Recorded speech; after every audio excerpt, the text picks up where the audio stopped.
सलाम, नमस्ते, सत श्री अकाल। मैं हूं रजा और आप देख रहे हैं रजाग्राफी की अंतर्राष्ट्रीय प्राइम टाइम रिपोर्ट। एक वीडियो के अंदर पूरी दुनिया की तमाम बड़ी खबर आसान और सिंपल भाषा में मैं आपको बताने वाला हूं। भारत के प्रधानमंत्री मोदी जी और इनकी सरकार, ऐसा लग रहा है कि भारत को रास नहीं आए हैं। इन्होंने पूरी दुनिया में भारत को जलील करवा दिया है। विदेश नीति इतनी बकैती वाली साबित हुई है कि आप पूरी दुनिया में मेरा डंका बज रहा है। बोलिए, बरतानिया में बज रहा है कि नहीं बज रहा है, फ्रांस में बज रहा है कि नहीं बज रहा है, यूरोप में बज रहा है। आदमी शर्म करता है, इस आदमी को शर्म ही नहीं है भाई। आप अंधभक्तों को देखिए, अभी भी भक्ति पे उतारू भाई। ब्रिटेन ने भी भारत को बड़ा झटका दिया है। सीधी रिपोर्ट आपके मुंह पर। अंधभक्तों, तुम्हारे पिछवाड़े से लेकर अगवाड़े तक, ऊपर तक कहीं दम नहीं है कि तुम मोदी से सवाल करो ये हो क्या रहा है। दोस्तों, ब्रिटेन ने भारत को दमनकारी देशों की लिस्ट में डाल दिया है। ऊपर से खालिस्तान संगठन का जिक्र किया है। कहा है कि ब्रिटेन के लोगों को और उनकी आवाज को दबाने की कोशिश कर रही है भारत की सरकार। ये बैनर देखिए, इसमें 12 देश शामिल हैं इस लिस्ट में, जिसमें भारत, बहरीन, चीन, मिस्र, इरिट्रिया, ईरान, पाकिस्तान, रूस, रवांडा, सऊदी अरब, तुर्की, यूएई शामिल हैं। ब्रिटेन ने साफ पहली बार भारत को इस लिस्ट में डाल दिया है और खुल्लम खुल्ला कह दिया है कि भारत उन देशों में है जो हमारे लोगों को दबाने का काम कर रहे हैं। और ब्रिटिश जो लोग हैं, जो ब्रिटेन में ही रहते हैं, उनको धमकियां दी जाती हैं, उनको डराया जाता है, परेशान किया जाता है इस देश के लोगों के द्वारा, इस देश की सरकार के द्वारा। अब इन अंधभक्तों की वजह से, हिंदू संगठनों की वजह से हमारा भारत कितना बदनाम हुआ। ये भगवान का नाम ले लेकर रैली निकालते हैं दूसरे इलाकों और दूसरे देशों में, जो है हुड़दंग मचाते हैं, डराते हैं, धमकाते हैं। सिखों को भी, मतलब चलो खालिस्तानी संगठन आतंकी संगठन है मान लिया, लेकिन किसी भी सिख को देखेंगे उसको खालिस्तानी बोल देंगे। किसी मुसलमान को देखेंगे उसको भी कह देंगे जिहादी है। हजरात, पूरी दुनिया में मोदी की नफरत वाली नीति भारी पड़ रही है उल्टा हम भारतीयों पर। लेकिन सच बोल दो तो बुराई हो जाएगी, बर्दाश्त नहीं होगा, किलस जाएंगे अंधभक्त। अकाउंट उड़ाएंगे, इंस्टाग्राम उड़ा दो रजाग्राफी का, एक्स हैंडल उड़ा दो रजाग्राफी का, यूट्यूब चैनल हैक करो रजाग्राफी का। अबे मेरा मुंह बंद कर दोगे तो सच्चाई छुप जाएगी क्या, नाली के कीड़ो। अब आगे की सुनिए। डोनाल्ड ट्रंप की जो टीम है वो भारत से नाराज है क्योंकि भारत बहुत स्लो रिएक्ट कर रहा है और बहुत स्लो डील कर रहा है। यानी ट्रंप चाहता है मेरे इशारे पर भारत सब कुछ कर डाले, लेकिन मोदी सरकार दबाव में है, सारी बात मान नहीं सकती, तो ट्रंप ऊपर से उल्टा नाराज हो रहा है। हज़रात मोहतरम, डोनाल्ड ट्रंप ने धमकी दी और इधर भारत की कंपनियों की हवा निकली, भारत सरकार की, मोदी सरकार की हवा निकली। और तुरंत कुछ ही घंटे के बाद खबर आती है कि भारतीय तेल की कंपनियों ने ट्रंप की धमकी के बाद रूस से तेल लेना बंद कर दिया है। यह रही रिपोर्ट। अब इंडियन ऑयल कॉरपोरेशन, इसने रूस से तेल लेना बंद कर दिया।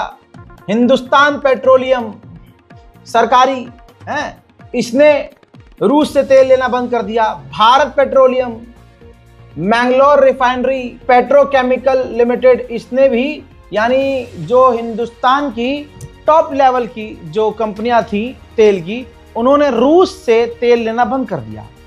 यह है 56 इंच की छाती और यह है मोदी की लाल आंख। उधर मेरे दोस्तों, खबर यह है कि जो भारत पर 25% टैरिफ और पेनल्टी लगाई है, उसके आगे मोदी सरकार ऐसे ही रहेगी। क्यों?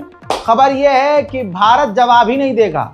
लो, ऑपरेशन सिंदूर पर हम उछल रहे थे और उधर ऑपरेशन अमेरिका जो है, ऑपरेशन सुहागरात मना रहा है हमारे साथ। जब देखो हरामी कुछ ही बोल देता है। मोदी 56 इंच की छाती वाला आदमी है भाई, पूरी दुनिया में रौला है। ये हवा बनाई गई थी और आज हम देख रहे हैं। आगे सुनिए ना, उल्टा भारत सरकार, मोदी सरकार ये फैसला कर रही है कि हम अमेरिका से सोना लेंगे, अमेरिका से टेलीकॉम सर्विस लेंगे, मतलब हम दूसरी डील कर लेंगे बड़ी बड़ी। भारत की टॉप लेवल की जो डील होगी वो हम उससे कर लेंगे अमेरिका से। इससे अमेरिका खुश हो जाएगा और हम पर और टैरिफ नहीं लगाएगा। ये है मोदी का दोस्त और मोदी और ट्रंप की दोस्ती को कितने बड़े लेवल पर बड़ी बड़ी कहानियां बनाकर गोदी मीडिया ने अपनी ऐसी तैसी कराई थी। और आज वो तमाम गोदी मीडिया के एंकर पूरी बेशर्मी से दोबारा से आ गए हैं मोदी को डिफेंड करने के लिए, भाजपा को डिफेंड करने के लिए। हजरात, उधर जो आतंकी संगठन का लीडर है पन्नू, खालिस्तानी संगठन का लीडर, उसने तो भाई अमेरिका सुनता भी इसकी है, ब्रिटेन कनाडा इसकी सुन भी लेते हैं। भैया इसने डोनाल्ड ट्रंप को चिट्ठी लिखी और कहा भारत पर 500% टैरिफ लगाइए और भारत को टेक्नोलॉजी इंडस्ट्री से आप बाहर निकाल दीजिए। ये भारत आपके लिए बड़ा खतरा है। बताइए, यह पन्नू की इतनी आवाज इसलिए निकल रही है क्योंकि मोदी सरकार 56 इंच की नहीं है, न इनकी लाल आंख है। आप समझ गए लाल क्या है इनका? बस वही लाल है। उधर भारत सरकार के द्वारा मैंने जो आपको बताया था और ये साफ कहा था कि भारत अमेरिका का F-35 नहीं लेगा। रीजन ये है कि अमेरिका F-35 दे तो देगा लेकिन वो उसकी टेक्नोलॉजी शेयर नहीं करेगा। अब खुलकर भारत सरकार ने कह दिया है कि हम F-35 नहीं लेंगे, हम जो एमका बना रहे हैं, जो खुद फाइटर जेट बना रहे हैं, हम उसको खुद बनाएंगे या फिर हम कोई और फाइटर जेट जैसे Su-57 है रूस का, उसको हम साथ में मिलकर बनाएंगे। उधर मेरे दोस्तों, भारत सरकार का एनवॉय जो है दमिश्क पहुंच गया है, सीरिया पहुंचा है। कहा जा रहा है कि भारत अब सीरिया की नई गवर्नमेंट के साथ, जोलानी के साथ हाथ भी मिला सकती है। अब देखना यह है कि क्या बशर अल असद की तरह ये सरकार भी भारत में कश्मीर का साथ देती है, यानी भारत को सपोर्ट करती है और भारत का जो पक्ष है कश्मीर को लेकर उसमें भारत को सपोर्ट करती है या पाकिस्तान को। उधर चाइना ने एक और कांड कर दिया है। ये देखिए, चाइना ने अपने रॉकेट में पाकिस्तान की सैटेलाइट को ऑर्बिट में पहुंचा दिया है लॉन्च करके। लीजिए, बड़ी कामयाबी ये पाकिस्तान को मिली है। वो इस सैटेलाइट का इस्तेमाल किस चीज के लिए करेगा मुझे बोलने की तो जरूरत पड़नी नहीं चाहिए। उधर पाकिस्तान की शहबाज शरीफ की सरकार ने जो पूर्व प्रधानमंत्री इमरान खान है, उनकी पार्टी जो है, इमरान खान और उनकी पार्टी, सबका बेड़ा गर्क कर दिया है। 10 साल की 166 इमरान खान की पार्टी के 166 मेंबरों को 10 साल की सजा सुना दी है पाकिस्तान की कोर्ट ने। 2 साल पहले ISI की बिल्डिंग पर हमले का इल्जाम लगाकर इमरान खान के 166 पार्टी के मेंबरों को 10 साल की सजा सुना दी गई है। मैं तो यही बहुत बड़ी बात मान रहा हूं कि इमरान खान जिंदा है, वरना शहबाज शरीफ की सरकार कब की इमरान खान की गर्दन उड़ा चुकी होती। अमेरिका को लगेगी और मिर्ची। अगस्त में चाइना रूस के साथ रूस के अंदर मिलिट्री ड्रिल करने का ऐलान कर चुका है। उधर चाइना ने भी टिट फॉर टैट, ऐसे मोदी को कोई बताए तो सही कि ऐसे हमला करते हैं। भाषण करने को माइक मिल जाए, इतनी लंबी लंबी फेंकते हैं कि सारी दुनिया हैरान हो जाती है। चाइना ने अमेरिका की कंपनियों में इन्वेस्टमेंट रोक दी है, जिससे अमेरिका को तगड़ा झटका लगने वाला है। पूरी दुनिया में फाइटर जेट बनाने में चाइना सबसे आगे निकल गया है। J-36 6th जनरेशन का top most advance fighter jet China ने बनाया, और वो कोई हल्का भी नहीं कि भाई चाइना का माल है तो नकली होगा, नहीं, इसने प्रैक्टिकली करके दिखा दिया, साबित कर दिया है। अखबारों छप गया है, गोदी मीडिया के अखबार न्यूज़ 18 में आप देख सकते हैं कि इसके अंदर जानकारी ये दी गई है कि दुनिया का पहला 6th जनरेशन का फाइटर जेट चाइना ने ऐसा बनाया है जिसको खतरनाक तूफान, जब खौफनाक तूफान था, और उस तूफान में भी समुद्र के ऊपर मौजूद एयरक्राफ्ट कैरियर पर तूफान के बीच अपने एडवांस फाइटर जेट को J-36 को चाइना ने कामयाबी से उतार कर दुनिया को बता दिया है कि फाइटर जेट बनाने में उससे आगे कोई नहीं। भारत समेत अमेरिका और दूसरे देशों में अब भाई साहब माहौल बहुत डर वाला हो गया है कि भाई चाइना इतना खतरनाक कदम उठा रहा है।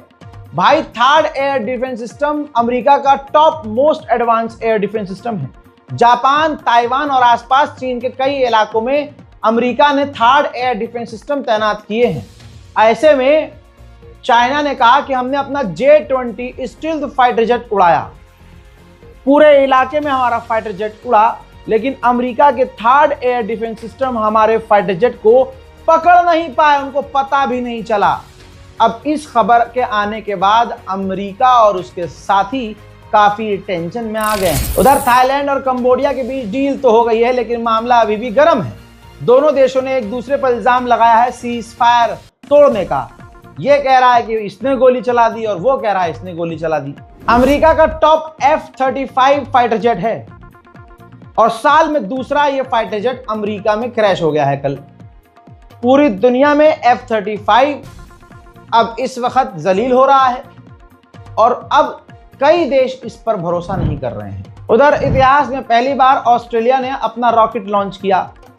वो रॉकेट भाई साहब जरा सा ही ऊपर गया होगा, क्रैश हो गया। देखिए,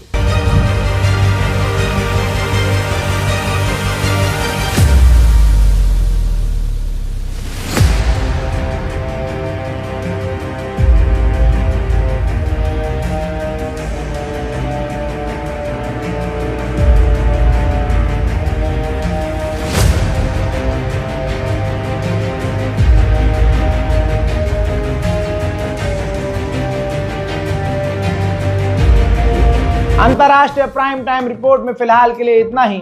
मेरे रजाग्राफी अनस्क्रिप्टेड इंस्टाग्राम को जरूर जरूर जरूर फॉलो कीजिए। साथ ही फेसबुक पर रजाग्राफी मीडिया जो हमारा फेसबुक पर पेज है उसको भी फॉलो कीजिए, लाइक कीजिए, क्योंकि देखिए बहुत बड़ा अकाउंट मेरे हाथ से निकाल लिया गया है और अंधभक्तों ने मास रिपोर्टिंग करके मेरे मेन रजाग्राफी_ऑफिशियल इंस्टाग्राम को उड़ा दिया है। ये सोशल मीडिया के हैंडल जरिया होता है कि मैं आप लोगों के बीच में रहूं। यूट्यूब पर आके आप लोगों से बात नहीं कर सकता, लेकिन फेसबुक, इंस्टाग्राम ऐसे हैंडल से मैं आप लोगों के बीच में रहता हूं। आप मुझे डीएम करते हैं, मैसेज करते हैं, मैं आपकी खबरों को पढ़ता हूं। आप बहुत लोग होते हैं इंस्टाग्राम पर, ज़्यादातर 90% जो लोग हैं ना, वो बेचारे खाली रील भेजते रहेंगे। आज तक मैंने किसी भेजी हुई रील को नहीं देखा, क्योंकि मुझे पता है इसकी रील इधर भेज देंगे, इसकी रील इधर भेज देंगे, उसकी रील उधर भेज देंगे। यही चल रहा है, काम की चीज़ नहीं। लेकिन जो 10% लोग काम की बात बताते थे, जो मेन मुझसे डायरेक्ट बात करते हैं, मैसेज करते हैं कुछ, मैं उनका रेस्पॉन्स करता हूं। और अगर कोई जेन्युइन खबर देते हैं कि भाई हमारे यहाँ ये हुआ है, इसका ये वीडियो है, ये कंप्लेंट है, ये फोटो है और ये इसके पीछे ये पूरी कहानी है, तो हम उसको पूरी खबर को कवर करते हैं। लिहाजा मेरा जो इंस्टाग्राम, ये देखिए, ये इंस्टाग्राम है रजाग्राफी अनस्क्रिप्टेड इंस्टाग्राम, और ये है फेसबुक पेज मेरा रजाग्राफी मीडिया। जुड़ जाइए तो अच्छा होगा, वरना अंधभक्त तो जीत रहे ही हैं भाई। वो तो समझ गए हैं कि भाई ये कौम के लिए बोलने वाला शख्स जब बुरी तरह से फंसेगा तो इसकी कौम इसके साथ नहीं खड़ी होगी। 5.5 लाख वाला अकाउंट उड़ा दिया गया और अभी 1 लाख फॉलोवर भी मेरी कौम के मुझसे जुड़े नहीं हैं रजाग्राफी अनस्क्रिप्टेड इंस्टाग्राम पर। लेकिन बातें बड़ी बड़ी करवा लो, सबसे बहुत बड़ी बड़ी बातें। दुख होता है और कोई बात नहीं है। इस रिपोर्ट को शेयर कीजिए, दुआओं में याद रखिए। जय हिंद।